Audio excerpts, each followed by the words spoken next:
Are you more of a pitchman, somebody who's like the ShamWow guy, great salesperson, loves that kind of like, how do you say, more just straightforward, making the close, making the sale happen type of salesperson? Or are you more of the consultative type of salesperson? I think there's a deviation between strategies. Some people can be successful at both, but there's different personalities that succeed given the type of product you're selling. I'll give you a couple of examples. So in final expense, what we sell at the big agency, it's a little bit consultative, but mostly all about making the sale on the first call, meaning you're going to have to overcome objections to making a decision.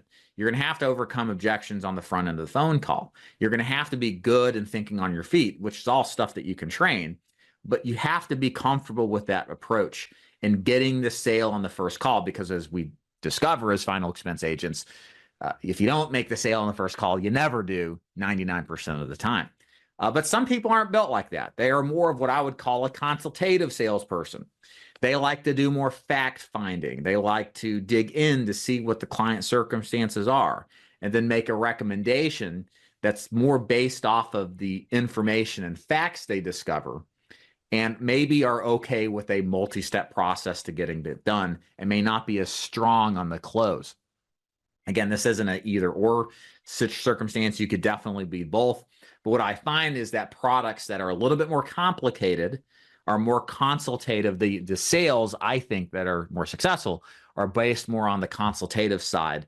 So for example, Medicare, to some extent ACA, but definitely Medicare, ACA being health insurance, annuities for sure, suit better with a person who has more of a consultative angle, that is comfortable sitting down and fact finding, discovering what the client has, what their pain points are and what their pleasure points are, and then packaging an offer that suits those particular instances to seal the deal that way.